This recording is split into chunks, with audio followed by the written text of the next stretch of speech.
Muy buenas tardes a todas, a todos. Les damos la bienvenida en este espacio virtual del Instituto de Estudios Judiciales a este encuentro, esta charla sobre judicialización sanitaria y medicamentos de alto costo que se ha organizado desde el Instituto de Estudios Judiciales a través de su Consejo Departamental de Avellaneda Lanús. A continuación va a tomar la palabra la doctora Estela Morano, titular del Juzgado de Familia número 4 y presidenta del Consejo Departamental del Instituto en Avellaneda, en el departamento de Avellaneda Fíjate que Lanús. me fui de... Ay, ¿me escuchan? Porque no sé si me Perfecto, escuchás. estás acá Bueno, con porque nosotros. ahora yo perdí la imagen, pero de todos modos los puedo presentar. Tenemos Bueno, buenas paciencia. tardes a todos. Para mí es un gusto presentar a la doctora Eisenberg, que es una excelentísima docente y que hoy va a abordar un tema por demás interesante para todos los que trabajamos con estas cuestiones que tienen que ver con la salud. La doctora Eisenberg es abogada, docente, investigadora y consultora sobre derecho a la salud. Es especialista en Derecho Civil, diplomada en Derecho a la Salud, profesora regular de elementos de Derecho Civil y del curso de Derecho a la Salud de la Universidad de Buenos Aires. Es directora académica del Observatorio de Salud de la Facultad de Derecho de la UBA, fundadora de la Red Internacional de Bioderecho y otras alianzas internacionales, profesora visitante de algunas universidades americanas y europeas, ha tenido premios y se ha destacado también en su obra académica con artículos escritos por demás interesantes. Hablar del currículum entero de la doctora nos llevaría a la mitad de la clase, así que con esto creo que por lo menos una idea de a quién tenemos para escuchar la van a tener y los dejo con la doctora. Muchísimas gracias. Bueno, al Instituto de Estudios Judiciales de la Suprema Corte de Justicia de la Provincia de Buenos Aires, al Consejo Departamental de Avellaneda Lanús y muy especialmente a la doctora Estela Morano por tenerme siempre en cuenta para estos encuentros. Como ustedes saben, más de la mitad de la población mundial no cuenta con servicios básicos de salud, a pesar de que la salud no constituye ni un privilegio ni una mercancía, sino un derecho humano fundamental y una responsabilidad por parte de los estados con el eco, ¿no? Con el eco de aquí, que no sé si tengo que hacer algo yo, o con el eco de la Agenda 2030 para el Desarrollo Sostenible, que tiene como lema no dejar a nadie atrás. Y justamente cuando hablamos de salud y hablamos de acceso a la salud, este acceso comprende una serie de servicios esenciales, oportunos y de calidad que abarcan esas funciones básicas que tienen que ver con la promoción, con la prevención, el paso anterior, con el diagnóstico, con el tratamiento y con la rehabilitación de determinadas patologías que pueden presentarse. Y esas funciones clásicas, y esto lo adelanto, y si quieren en alguna oportunidad lo vamos a tener que charlar porque es un tema que el Poder Judicial tiene, en el que el Poder Judicial y los abogados tenemos que involucrarnos. A estas funciones clásicas, básicas de la salud, ahora se vienen a incorporar otras modernas que tienen que ver con la predicción y con el perfeccionamiento del ser humano. Predicción por la incorporación de herramientas digitales a los servicios de salud que nos permiten, por ejemplo, hacer plataformas colaborativas con datos sensibles, o hacer otro tipo de herramientas que permitan la detección de nuevos brotes pandémicos que irremediablemente van a ocurrir en el futuro. Y en datos de salud les hago un hilo de conversación que no lo puedo desarrollar hoy, pero que me acaba de venir a la cabeza, y es qué hacer con los datos de salud, cómo cuidar los datos de salud y qué hacer con los derechos de acceso a esos datos. Por ejemplo, si un paciente titular de esa información pide que se borre determinado dato de una historia clínica. Si pide judicialmente que no quiere que en su historia clínica figure un diagnóstico de HIV por temor a alguna discriminación futura, si esa historia clínica es accesada, o si una mujer no quiere que figure, por ejemplo, un dato como un legrado, ¿no? Si las personas tenemos estos nuevos derechos en relación al dato, por eso digo, abro ese hilo y lo cierro ahora. Entonces decía, estos temas vinculados a la predicción, qué va a pasar, pero también les decía otro elemento muy interesante, porque reviste profundas aristas bioéticas que tienen que ver con el perfeccionamiento del ser humano, ¿no? La incorporación, ya no solo el uso de herramientas, sino la incorporación de innovaciones tecnológicas a nuestro propio cuerpo. Tal vez conozcan el caso de Neil Harbisson, que es un artista inglés, nacido con una enfermedad llamada monocromía, podía ver solamente en blanco y negro, a quien a partir de la incorporación a su cerebro de un ojo, de un Eyborg, pudo ver colores que antes no veía, pero ahora tiene, por eso hablo de perfeccionamiento, tiene la capacidad de ver cosas que nosotros no podemos ver, ¿no? Una humanidad aumentada. Puede ver rayos infrarrojos, rayos ultravioletas, y él se denomina el primer cyborg, ¿no? Entonces, y ha hecho de una fundación, la Fundación Cyborg. Bueno, estos son estos temas que se vienen. Y que también se van a judicializar, porque ya no se van a prescribir. De hecho, fue una recomendación del sistema de salud, del NICE, del sistema de salud británico, dejar de prescribir medicamentos para que las personas puedan tener un sueño más profundo, sino una aplicación, prescribir una aplicación para la higiene del sueño. Estas son las cosas que se vienen, que van a también a complicar nuestra vida jurídica en estos términos y condiciones que va a haber que aceptar y en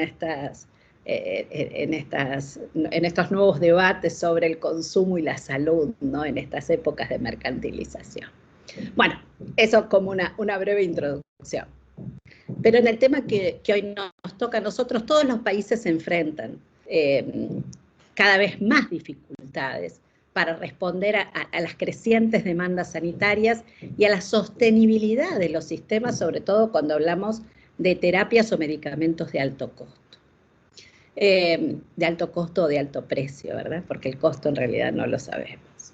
Y este tema requiere pensar en cómo fortalecemos, por una parte, los sistemas de gestión, de gobernanza de los temas de salud, el financiamiento, los recursos humanos, los sistemas más modernos que se requieren para realizar compras de este tipo de medicamentos, la información, el suministro y la evaluación de tecnologías, ¿no? La trazabilidad, cómo se llega y cómo hago para evaluar estas tecnologías, cómo sé que una tecnología es mejor que otra, más segura.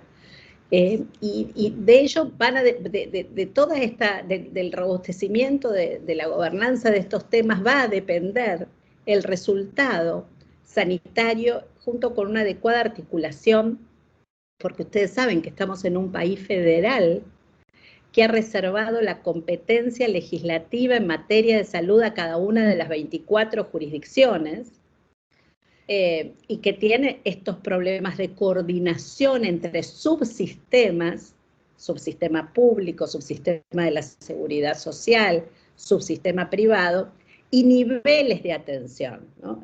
¿Cuál es la puerta de entrada del sistema de salud?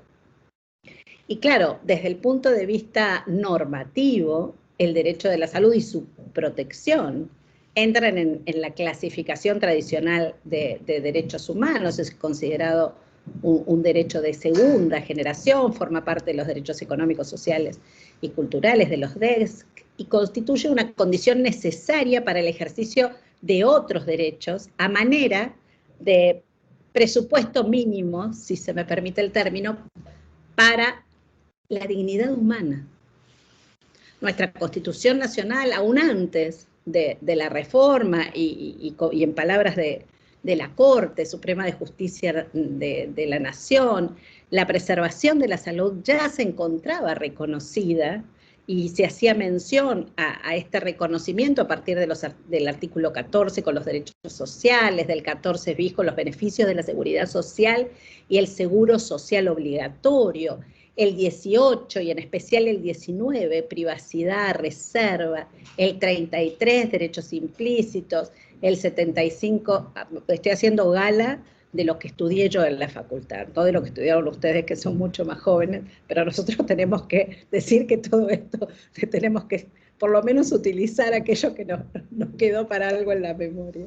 El 75, inciso 19, de proveer lo conducente al desarrollo humano, ¿no? Esta cláusula del progreso económico con justicia social, así se llamaba.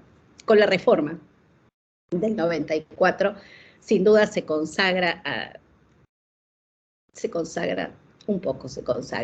el derecho a la salud en varios artículos, pero no se hizo, realmente debemos reconocer que no se hizo con una adecuada sistematización como hubiese sido deseable, y se realiza alguna mención al derecho al ambiente sano y equilibrado como determinante de la salud en el artículo 41, la protección de la salud en relación al consumo, ¿verdad? Y la información adecuada y veraz, el trato equitativo y digno del artículo 42. Y dentro del bloque constitucional de la reforma también aparece el reconocimiento del derecho de la salud con la Convención Americana, con el Pacto San José de Costa Rica, la Declaración Universal de Derechos Humanos de 1948, el Pacto Internacional de Derechos Económicos, Sociales y Culturales, en particular la observación número 14, que quiero referenciar muy especialmente, dado que establece que la salud es un derecho humano fundamental e indispensable para el ejercicio de los demás derechos humanos, y que todo ser humano tiene derecho al disfrute del nivel más alto posible de salud que le permita vivir con dignidad. En este mismo sentido, tenemos que recordar también la Declaración Internacional sobre la eliminación de todas formas de discriminación racial, la Declaración Americana de los Derechos y Deberes del Hombre, la Convención sobre Eliminación de cualquier forma de discriminación contra la mujer, la Convención de los Derechos del Niño, derechos de las personas mayores, discapacidad. Todas estas normas que podemos enunciar conforman un conjunto de estándares en relación al derecho de la salud que obliga a disponer medidas sanitarias, legislativas, sociales y judiciales tendientes a la progresividad de estos derechos. Y en este análisis, por supuesto, no podemos soslayar, recordar también el camino de la Corte Interamericana de Derechos Humanos, y observar cómo la salud, el derecho de la salud, no tuvo una estrategia de reconocimiento explícito desde el comienzo, ¿no? Sino de manera indirecta. La vida, la integridad, eran lo que se presuponía que debía otorgar derecho de la salud. Artavia Murillo, recuerden ustedes, con Costa Rica, y la Corte manifiesta que no resulta suficiente que los estados se abstengan de violar los derechos, sino que deben adoptar medidas de acción positiva para la tutela. En Furlan, es un caso muy interesante, el de Furlan contra Argentina. Sebastián Furlan se había colgado, por si alguno no lo recuerda, del travesaño de una pista abandonada, una pista para hacer ejercicios, que pertenecía al ejército, y cuando se cuelga ese caño cae sobre su cabeza y le ocasionó daños cerebrales muy graves. El ejército fue condenado al pago de una indemnización como consecuencia de la acción entablada por la familia de Sebastián Furlan, pero la indemnización fue, digamos, había algunas maniobras procesales que retrasaron finalmente el pago de la indemnización por negligencia a la familia Furlan, y como consecuencia ellos probaron ante la Corte Interamericana que no pudieron acceder a los tratamientos médicos que le hubiesen podido ofrecer una mejor calidad de vida al entonces ese momento adolescente, y así lo estableció la pericial médica, y el tribunal dijo que no bastaba con que el Estado se abstenga de violar derechos, sino que era imperativo también la adopción de medidas positivas. En estos casos, la Corte, y en otros, ¿no?, contra Paraguay, contra grupos indígenas también, la Corte no declaró la violación directa del derecho de la salud, sino que consideraba la falta, la insuficiencia de la atención médica oportuna, ¿no?, pero referido siempre al derecho a la vida y a la integridad, con fundamento en esos derechos. Y esta postura de la Corte fue criticada porque, en cierta forma, lo que hace es disminuir la protección, la intensidad de un derecho que es autónomo, que es específico y que requiere de una valoración propia, con estándares propios de valoración. Y en el 2018, en Poblete Vilches, con Chile, a raíz de una intervención quirúrgica, no sé si ustedes recuerdan, sin consentimiento, y un alto temprana, porque era un paciente muy añoso, que regresó a la guardia con una complicación y no fue atendido. Ese es el primer caso en el que se establecen estándares y contenidos propios para el derecho de la salud que los estados deben garantizar en relación al artículo 26 de la Convención, y fíjense que se indica, por un lado, la adopción de medidas progresivas para avanzar hacia la plena efectividad de los DESC, y por otro lado, la adopción de medidas de carácter inmediato cuando se trata de una urgencia, brindando aquellos servicios que establece la observación 14 que nombramos al principio, ¿no? En ese caso de Poblete no había camas disponibles en UCI, no había respiradores, y el paciente no se ordenó el traslado del paciente. Resultó una limitante que fuese una persona mayor de 76 años, y el fallo menciona las condiciones de igualdad y no discriminación, y también hace referencia a algunos institutos propios del derecho de la salud, por eso los estándares de la ausencia de consentimiento, de información a los familiares, y castiga a Chile por responsabilidad en la violación del derecho a la salud de manera directa, ¿no?, como un derecho autónomo por primera vez.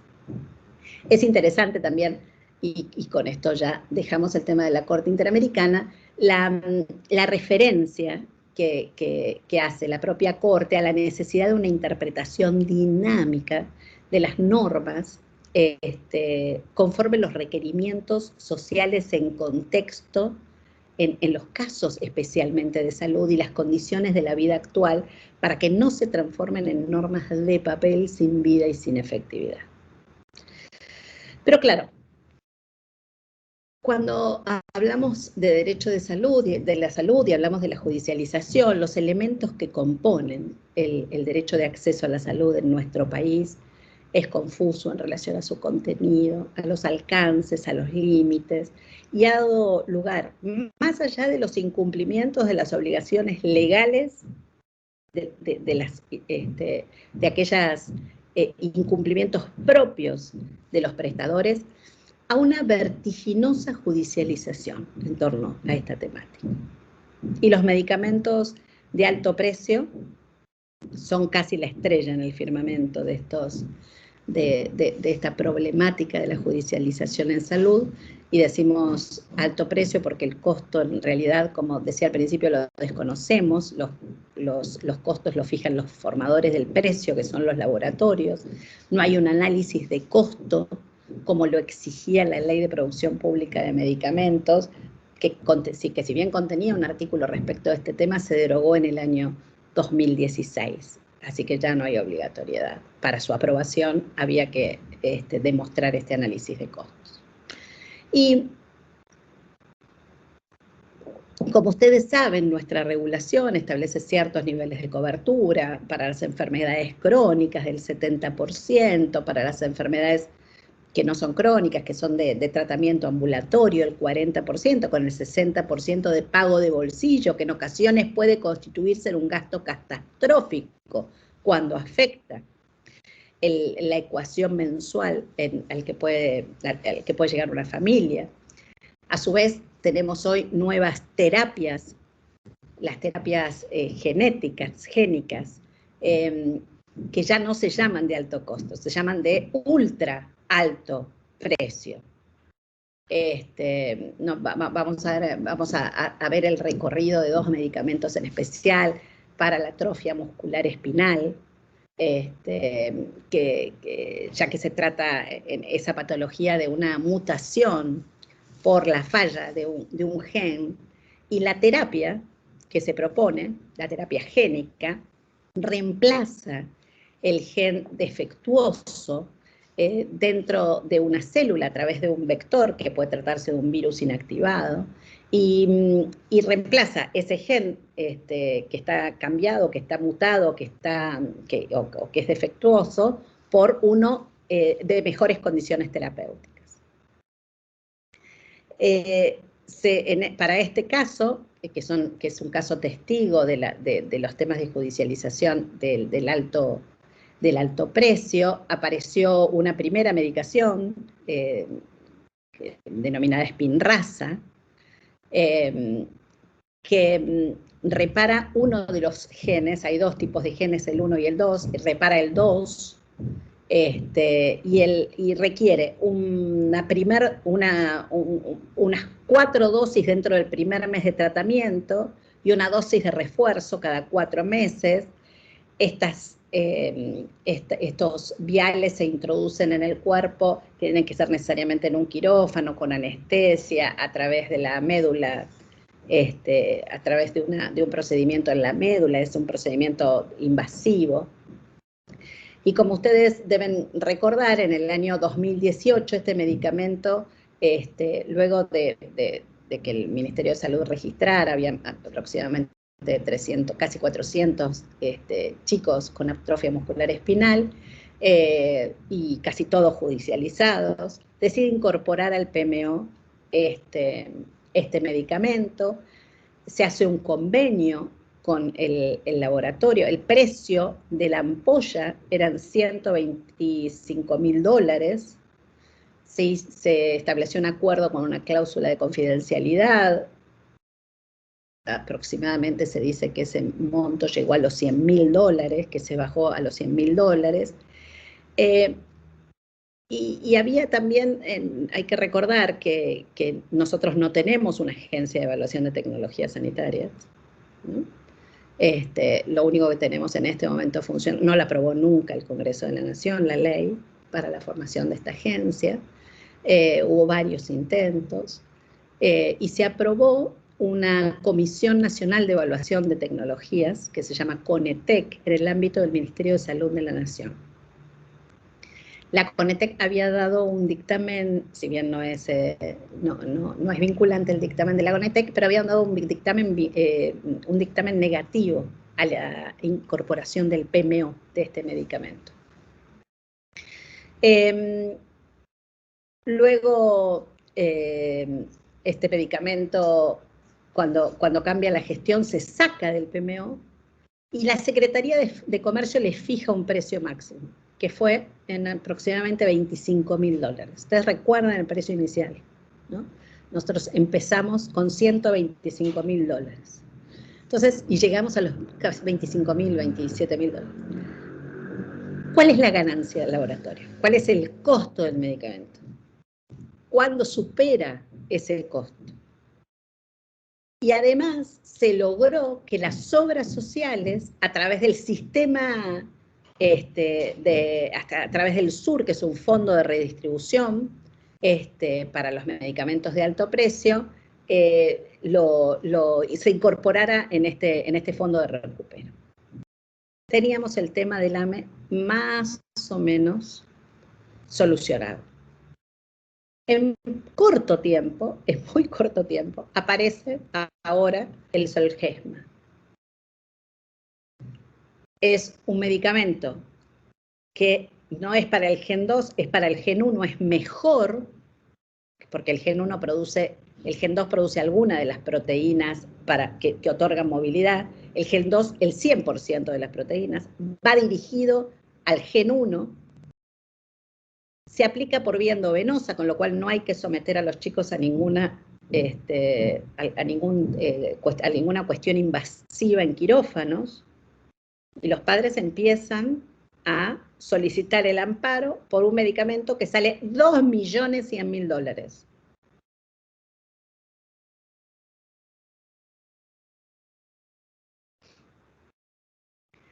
Esto no es el problema más grave. El problema más grave está en hacia dónde va la salud, hacia dónde va la evidencia de estudio, de investigación clínica de medicamentos. Hay más de 500 terapias génicas en proceso de investigación para tratar incluso enfermedades poco frecuentes, enfermedades, hasta el cáncer, ¿no? Con marcadores específicos para el cáncer. ¿A qué costo van a aparecer? ¿Quién va a poder acceder a estos medicamentos? Si nosotros hacemos el seguimiento de algunos fallos judiciales de estos casos testigos, ¿no? En Santa Fe, por ejemplo, hubo un caso, como son enfermedades genéticas, si hay más de un hijo, son varios hermanos que padecen la misma enfermedad. Entonces, en el caso de Santa Fe, el juez ordenó el cumplimiento, el otorgamiento de esta medicación del Zolgensma, incluso tratándose aún, que esto también es un tema para el poder, para los jueces, ahora vamos a revisar algunos temas, pero es un medicamento registrado bajo condiciones especiales, el RAEM, ¿no? Como las vacunas de COVID, porque se aprueban antes, porque hay una eficacia comprobada, porque son necesarios, porque dan muestra de seguridad, efectividad, se adelanta esta aprobación, pero sigue el ensayo clínico, ¿no? La Cámara confirmó y ahora seguramente va a llevar a la Corte. En el caso de la demanda por el mismo medicamento que se hizo contra la obra social de petroleros, cuando el juez pide informe al organismo, al cuerpo médico, el organismo a pesar de estar prescripto el Zolgensma, hace un informe bastante riguroso en donde explica cómo es todo el tratamiento y cuáles son todos los medicamentos disponibles, ¿no? Cuáles son los efectos, que son los mismos en el caso de estas dos patologías, y el juez decidió otorgar el Spinraza porque la obra social tiene el reintegro del sur. Pero los padres apelaron diciendo que el juez no puede prescribir, que la prescripción era por el otro medicamento, pero la Cámara, sin embargo, confirmó la sentencia del juez de primera instancia.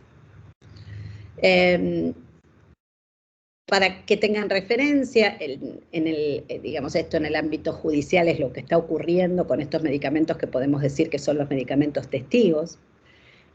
Por su parte, en el Ministerio de Salud de la Nación se creó la Subsecretaría de Medicamentos e Información Estratégica, a cargo de la doctora Mesina, colega nuestro. El Ministerio de Salud de la Nación, ustedes saben que no da cobertura directa de medicamentos, salvo algunos programas transversales como el de HIV o el de la leche, en los programas de maternidad e infancia, las hormonas de crecimiento.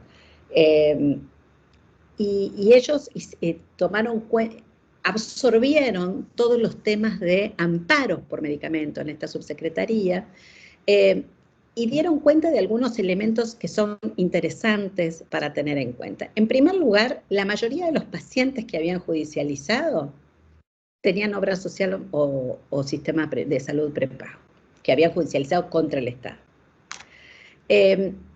Hay un informe del año 2021, da cuenta de que en un semestre hubo 142 solicitudes de amparo y en general se trataba de enfermedades poco frecuentes u oncológicos, que son enfermedades de alto, digamos, casos complejos, en donde está en ocasiones siempre el riesgo de vida por delante, y mostraban un relevamiento. Los casos de AME eran el 17% de los amparos, fibrosis quística 16%, cáncer de mama, enfermedades poco frecuentes. Y después interesante también el lugar, ¿no? Porque, digamos, esto de que no todos, o que aquellos que demandan son los que están en mejores condiciones, porque tienen mejor información o tienen un sistema de salud que los respalda, también es un tema para evaluar, ¿no? En la provincia de Buenos Aires estaba el 34% de quienes demandaban, en la ciudad autónoma de Buenos Aires el 14%, Córdoba 12%, bajaba a la mitad en Santa Fe y luego 4% en Entre Ríos, y se iba diluyendo la cifra, ¿no? Donde atiende Dios también, ¿no? Este esquema de cómo llega la información a estos, a mí me gusta llamarlos de pacientes a ciudadanos sanitarios, ¿no? Interesante también las cifras. Esos 142 casos representaban 3.000 millones de pesos del presupuesto, porque también hay que evaluar en condiciones de equidad. ¿Qué representa en condiciones de equidad esta judicialización? Y ustedes fíjense que el Banco de Drogas de la Nación tiene un presupuesto de 850 millones para todo el sector público, contra 3.000 millones de 142 pacientes. Y les doy otro dato más del Ministerio de Salud de la Nación, que el programa Remediar, que da cobertura de medicamentos esenciales para 8.000 centros de salud de todo el país, sin importar al subsector al que uno pertenece, tiene un presupuesto de 7.800 millones. Y entonces, si nosotros promediamos el gasto anual del Remediar por persona es de 520 pesos, y el gasto anual de los medicamentos de alto costo de esas 142 personas representaba un gasto de 25 millones por persona. Estamos hablando de montos que requieren, sin lugar a dudas, que primero provocan dilemas, ¿no? Porque no tienen una solución perfecta. Doctora, sí. Doctora, ¿puedo hacer una consulta? Claro. ¿Qué tal? Mi nombre es Silvio Persam, yo soy defensor oficial en el Departamento Judicial de Loma de Zamora. Ya me contaron. Y tengo una unidad especializada. Ya me contaron. Ah, no, me sorprendía la cantidad de números, 142. Yo en mi dependencia llevo más de 1.000 causas, nada más. No, pero de alto costo. 142 causas. Por eso, de alto costo. Sí, igual. De alto costo y donde es demandado el Estado Nacional, ¿no? Ahí ustedes tienen demandas hacia el Estado. Claro, por eso, claro. Nosotros no lo estamos instrumentando como, sino como otras clases de no, por eso le decía, por eso me quedaba el número ese y me sorprendía, por eso pensaba que era es Estado Nacional, que el Estado Nacional no es el inspector directo de estaciones, ¿verdad? No es que el Estado Nacional es el segundo, digamos, es el demandado como garante después de ustedes, después del Estado provincial. Claro, porque le digo, en provincia de Buenos Aires, por el sistema PACBI nos derivan a Nación, por eso le decía, digo, cuando no los consigue la provincia, por eso Sí, pero bueno, de demandas en el registro de amparos de un semestre, del primer semestre del 2021, son estos los casos que encontramos registrados, Silvio. Y como decía, claro, que eran dilemas digamos, que no tienen una solución perfecta, que tienen cuestionamientos todavía, incertidumbres respecto de cómo se tiene que abordar esta cuestión, cuáles son los protocolos a utilizar, los médicos discuten, no hay evaluación, qué organismo de evaluación de tecnologías, si se trata de medicamentos efectivos, seguros, ¿no? Desde la perspectiva ética también, el avance tecnológico es mayor que la evidencia científica puede producir. El rol de, como mencionábamos recién, el rol de las agencias de evaluación de tecnologías. Ahora han conformado un equipo de consultas ultra rápidas para ayudar a dar respuestas más seguras de acuerdo al perfil del paciente, los criterios de inclusión y de exclusión, el registro de seguimientos para uso racional, y también la perspectiva del paciente, ¿no? Porque uno dice, bueno, desde la perspectiva del sector público, pero la perspectiva del paciente también debe ser tenida en cuenta, ¿no? La capacidad de pago. Hoy para cualquiera de nosotros, esto es una enfermedad catastrófica, que produce un gasto catastrófico. Incluso una enfermedad crónica hoy provoca el desfinanciamiento de una familia si hay que sostenerla mes a mes. Y junto a eso también otras cuestiones de abordaje de gestión de las organizaciones sanitarias, y sé que hay colegas entre el público, la necesidad de construir unidades de manejo de conflictos sanitarios dentro de las organizaciones de salud. Yo siempre digo, cuando tengo la oportunidad de hablar con gente tan valiosa como ustedes, que siento que muchas veces que la judicialización es el fracaso del sistema, ¿no? Cuando un problema del sistema de salud se escapa, entonces volver a ver qué estamos haciendo mal, ese silencio, esa falta de respuesta, esa falta de acompañamiento frente a una innovación, este desgaste, esta calidad de vida y el riesgo de vida que están en juego también. ¿Qué pasa con la modernización de los protocolos, ¿no?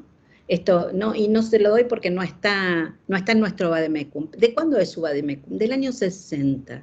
Obviamente no va a estar. Usted está utilizando tecnología, lo que dice que sí también está mal, porque la tecnología que usted utiliza ya es vieja para tratar estos problemas de salud. Y entonces ahí también aparece para la gente en esta relación médico-paciente de confianza, cautivo muchas veces de sus sistemas sanitarios. El acceso a la justicia también es un desafío, como vemos las cifras que pertenecen al sector de prepagos o de obras sociales, pertenecen a Buenos Aires, a Ciudad Autónoma de Buenos Aires, Córdoba y Santa Fe. Parece que parece que habría que trabajar sobre estos temas, ¿no? Ningún paciente en realidad quiere llegar a la vía judicial y tampoco quiere una medicación, ¿no? Cualquier paciente con una enfermedad crónica que pudiera decir no tomo más esto, yo creo que estaría complacido. Y una mala prescripción también tiene que tener una vía de denuncia, una prescripción innecesaria, porque nada de esto es inocuo sobre nuestros cuerpos. Y frente a la justicia, también algunas cosas sobre las que quiero mencionar, ¿no? Esta justicia que es percibida como una institución lenta, bajo sospecha permanente, injusta en realidad, con la tarea de muchísimos jueces en ese rol diario por resolver los conflictos que le llegan. Porque la regulación en materia sanitaria es sumamente compleja, no está a cargo del Poder Judicial, pero las situaciones que le escapan a la regulación general por su naturaleza son situaciones excepcionales en ocasiones. En algunas también uno ve algún trazo de oportunismo, ¿no? En forzar, uno no puede ser ingenuo en esto, en forzar la aprobación de un medicamento, que son los menos. Y allí aparece el amparo como una necesidad frente a la necesidad de cobertura, cuyo alcance es necesario discutir, pero por fuera del caso concreto, ¿no? Tenemos que seguir discutiendo qué pasa con los amparos de salud. Pero el rol del Poder Judicial es solucionar esa cuestión. Y para eso es fundamental mejorar la estructura tan antigua, contar con mecanismos de acceso a información imparcial, transparente, objetiva, que saquen de lado, por un lado, al prescriptor, del que podríamos dudar respecto de la firma de esa prescripción en particular de un medicamento de alto costo.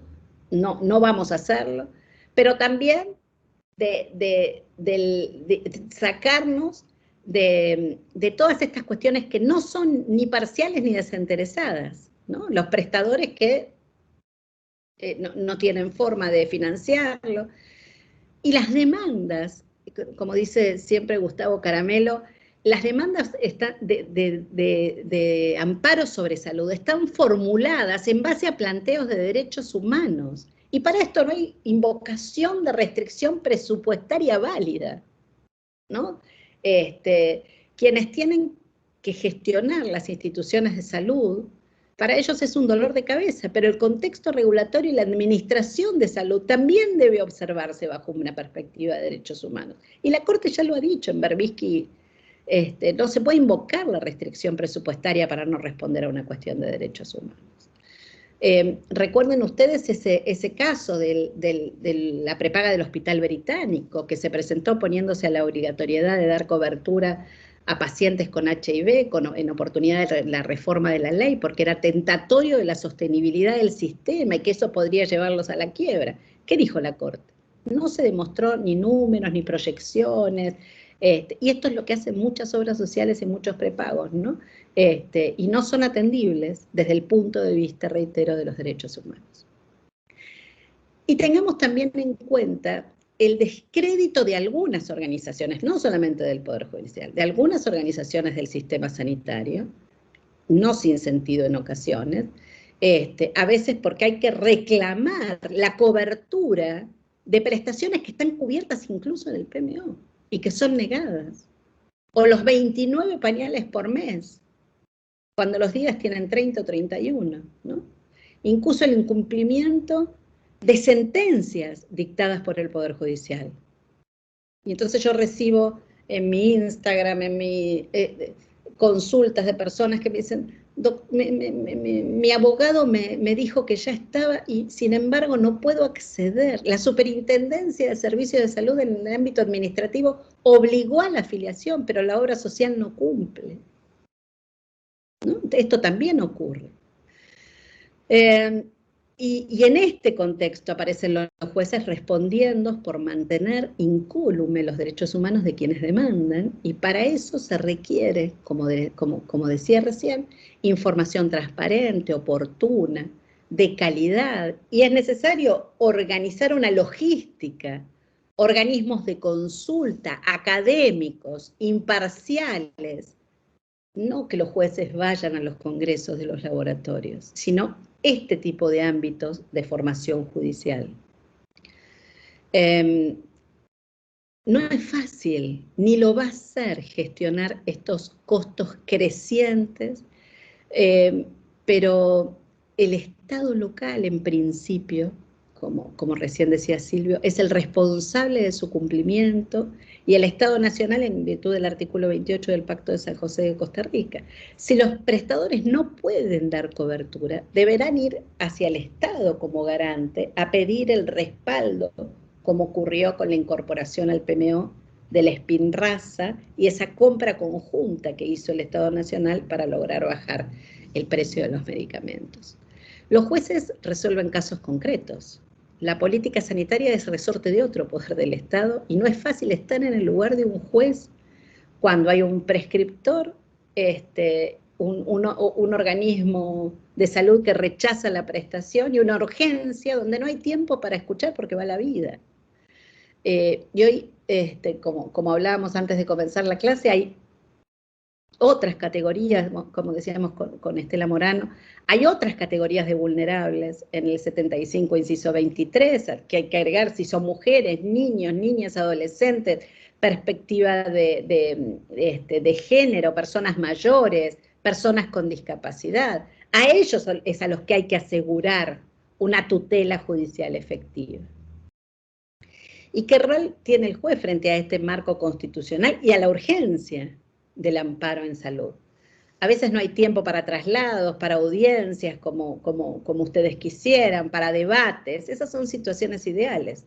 Tampoco es aceptable el cliché sin ningún tipo de reflexión, ¿no? Las resoluciones sin fundamentos. Estos conflictos aparecen en contextos donde se pone en crisis también la relación médico-paciente, ¿no? Desde el momento en que el auditor niega una prestación, donde hay una relación de confianza entre un médico que prescribe y su paciente, que no la está pasando bien. Y este diálogo entre la justicia y la salud en materia de amparos requiere mejorar el trabajo, ¿no? Apoyar la tarea de los jueces con esta información de calidad para mejorar la fundamentación y las decisiones en sus recursos. Sin embargo, hemos naturalizado que el Poder Judicial tome parte en las decisiones de salud. Y hoy se ha hecho evidente que ha cobrado una sobredimensión preocupante, diría yo. Se habla de una falla en la génesis de la gobernanza pública para establecer sistemas más racionales y transparentes de priorización que generen confianza pública, una planificación ordenada en base a necesidades basadas en evidencia científica. Cuando un medicamento de alto precio no está en la canasta de cobertura, la solución es judicializar. Esa es la dinámica instalada, la del litigio, la del amparo para el acceso a los medicamentos, y se ha tornado una vía alternativa a los mecanismos establecidos en el sistema de salud. Y quiero hacer hincapié en algunos de las consecuencias que esto trae. En primer lugar, el aumento de los procesos de judicialización como expresión del malestar de los ciudadanos que no acceden a aquello que deben. En primer lugar, si son prestaciones que están ya justificadas. La insatisfacción de los prestadores que no pueden, en ocasiones, hacer frente a estos compromisos. De los médicos que quedan en el medio de estas situaciones de inequidad creciente en el acceso. Nadie está conforme. Esto hay que ver, esto alguien lo tiene que abordar. El aumento de las demandas individuales también es un tema central por fuera de la planificación pública que puede traer problemas y disparar los costos del sistema. Si yo planificara, hago compras conjuntas, me junto con Brasil, esto podría mejorar. E incluso esto puede inducir al uso de medicamentos no recomendados con relación a su eficacia y a su seguridad. La judicialización, como decíamos antes, no necesariamente beneficia a la población más vulnerable. La mayoría de los recursos, como vemos, se concentran en la provincia de Buenos Aires y en la ciudad de Buenos Aires, que no son y no están en las áreas geográficas de bajos ingresos. Las respuestas judiciales, otra de las cuestiones que hay que mirar, están basadas en una problemática individual, con muy escasa información técnica sobre la evidencia disponible respecto de los medicamentos de alto precio, con poca asistencia técnica y con un prescriptor que ni siquiera requiere un título especialista. Ni siquiera requiere un título especialista. La sociedad civil, las organizaciones de pacientes también actúan fragmentadas por patologías y no se logra pasar, como les decía, de pacientes a ciudadanos sanitarios. El Estado traído a juicio es el responsable final de garantizar el derecho de la salud y pagar los precios que impone la industria farmacéutica, sin posibilidad siquiera de cuestionar la legitimidad de esos precios. Y también hay que ver esta generación de nuevas inequidades, ¿no? La problematización de la respuesta judicial es compleja. Involucra un modelo de negocios que proviene de la industria farmacéutica y que los estados no pueden suplir, son monopólicos, inciden a veces no con buenas reglas en el prescriptor y en la demanda, y todo esto dinamiza conflictos de muchos abordajes que requieren un análisis, como decía, con perspectiva de derechos humanos. Y se hace necesaria una reinterpretación de la judicialización del acceso de los medicamentos, de manera de que eventuales respuestas a demandas individuales no menoscaben principios fundamentales vinculados a la equidad. Y evitar que un valioso instrumento que ha contribuido a fortalecer la participación ciudadana sufra algún tipo de abuso. Reflexionar qué nos pasa con esta cuestión de correr detrás del imperativo tecnológico. A veces el tiempo va acomodando, ¿no?, lo que sirve y lo que no sirve. Y no me refiero a esto como limitar derechos, ¿no?, sino de contextualizarlos, de garantizar que los dictámenes técnicos sobre los que se basan las decisiones, tanto de las autoridades sanitarias como las del Poder Judicial, sean robustas, transparentes, capaces de dar respuesta con criterios basadas en criterios técnicos, con primacía sobre las opiniones de cualquier tipo de parte, de una parte o de otra parte, ¿no? También hay que tener presente la baja calidad legislativa que tenemos en nuestro país en materia sanitaria, ¿no? Este es otro tema. Y la falta de actualización de las guías, de los protocolos, digamos, siempre vamos un paso atrás. Y la judicialización incluye medicamentos que no siempre representan las mejores opciones ni las más eficientes para los sistemas de salud. La judicialización puede, en estos términos, ocultar o tener detrás esquemas de la industria farmacéutica para el ingreso de medicamentos al mercado. Hay muchos elementos en juego, no podemos, como les decía, ser ingenuos en esto, pero como reflexión final, porque ya me fui, no me dijiste nada, Estela, yo te dije que iba a hablar 20 minutos. La judicialización de la salud es un fenómeno complejo, se puede hablar de distintos fenómenos incluso de la judicialización. El alza de demandas judiciales en el campo sanitario, tendríamos que preguntarnos si contribuyó a reducir desigualdades. Los principios de equidad y de universalidad parecen buenos parámetros para la resolución de estas situaciones complejas. La universalidad junto con la integralidad para que exista siempre una garantía de acceso y la equidad para que el fenómeno de la vía judicial no se convierta en una concentración de renta para algunos. Argentina comenzó a dar algunos pasos en relación a estrategias formales desde la Subsecretaría de Medicamentos para enfrentar las demandas de los medicamentos de alto precio. Los MAC tiene que pensarse, ¿no?, en una regulación y ser seleccionados muy racionalmente, permitiendo solo aquellos que benefician sustancialmente a la población.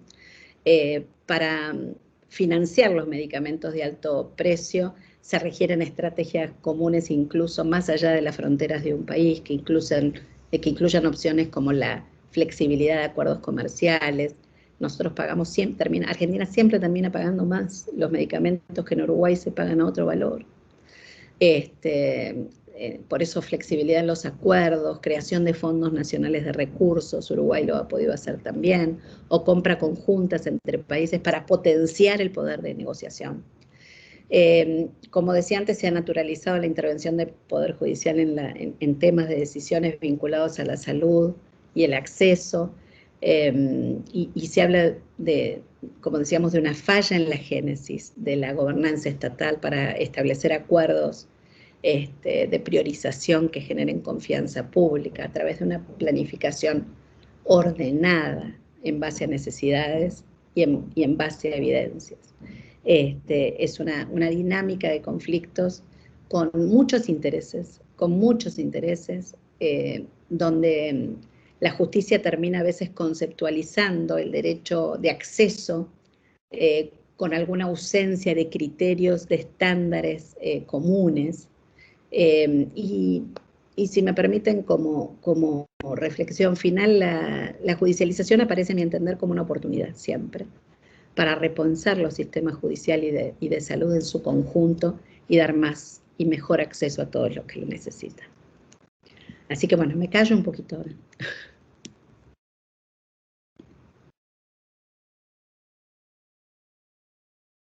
No sé si hay alguna pregunta, si quieren abrir.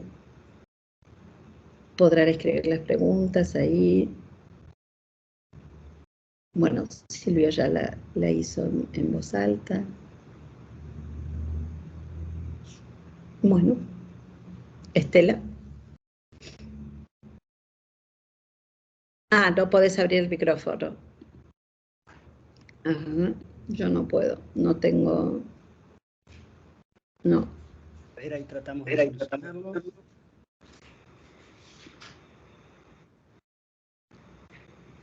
sé, Estela, Clara, si pueden ahí desde ahí abrir el micrófono. Estoy tratando de hacerlo por acá también. Sí.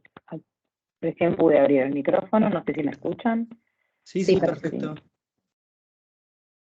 Lo que comentaba el doctor Farzán es que cuando comenzó hablando de la regulación, con esto de que no se regula en forma explícita, hizo la salvedad de que justamente en la provincia de Buenos Aires sí se contempló también escasamente, pero se contempló en forma explícita en el artículo 36. Vamos a ver si puedo habilitar a la doctora Morano.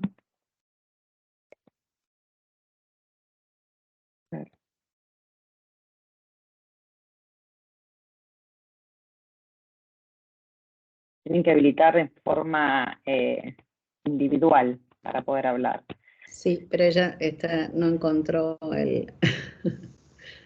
no encuentra la pantalla, excepto que salga y no se te escucha, Estela, ¿eh? No sé si alguien tiene alguna pregunta, algún comentario para la doctora Eisenberg. Déjenme saludar a Román Navarro Fallas, que está acompañándonos, un querido amigo desde Costa Rica. Un abrazo, Larisa, un abrazo.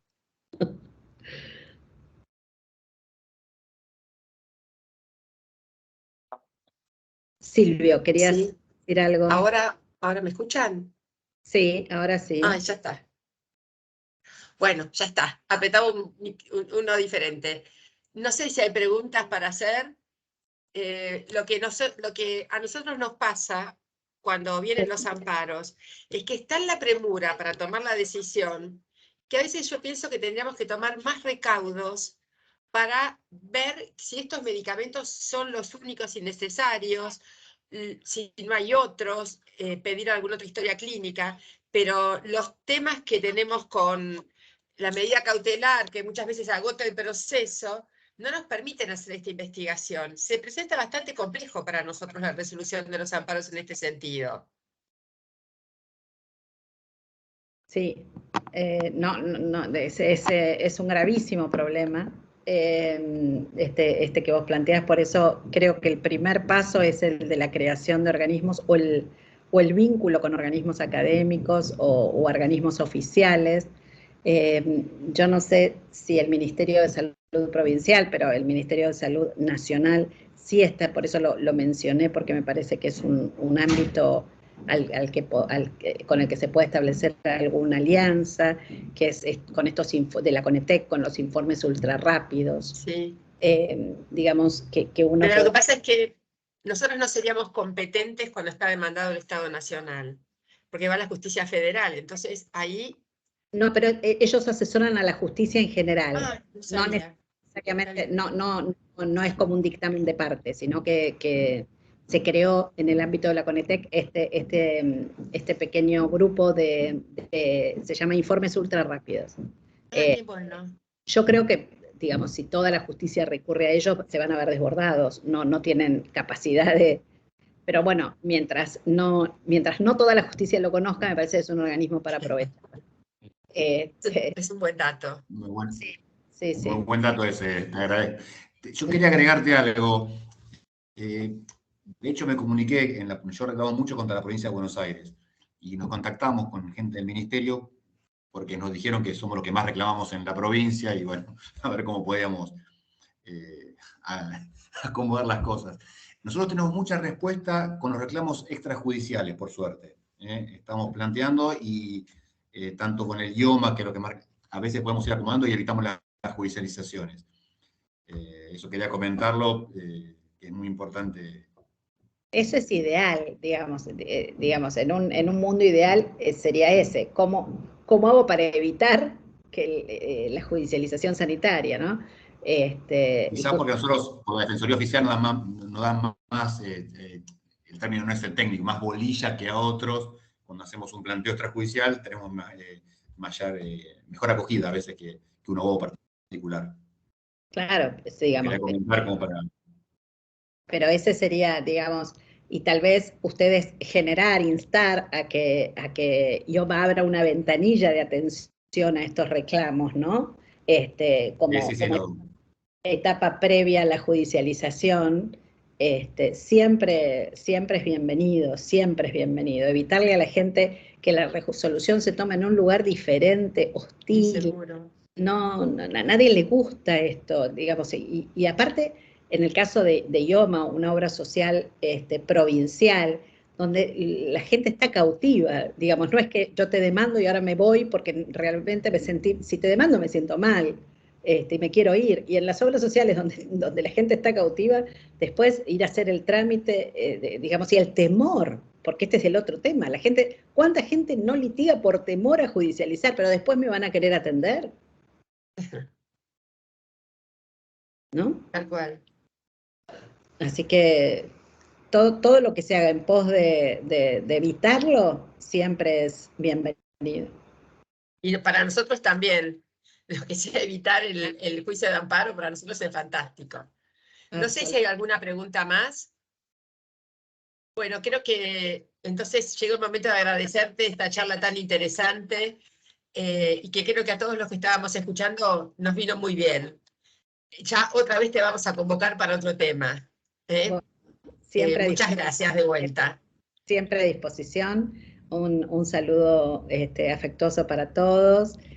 Muchas gracias a Clara, a Silvio, por las intervenciones y, bueno, y a mi amigo Román Navarro Fallas desde Costa Rica. Bueno, chau entonces. Chau, saludos. Muchas gracias.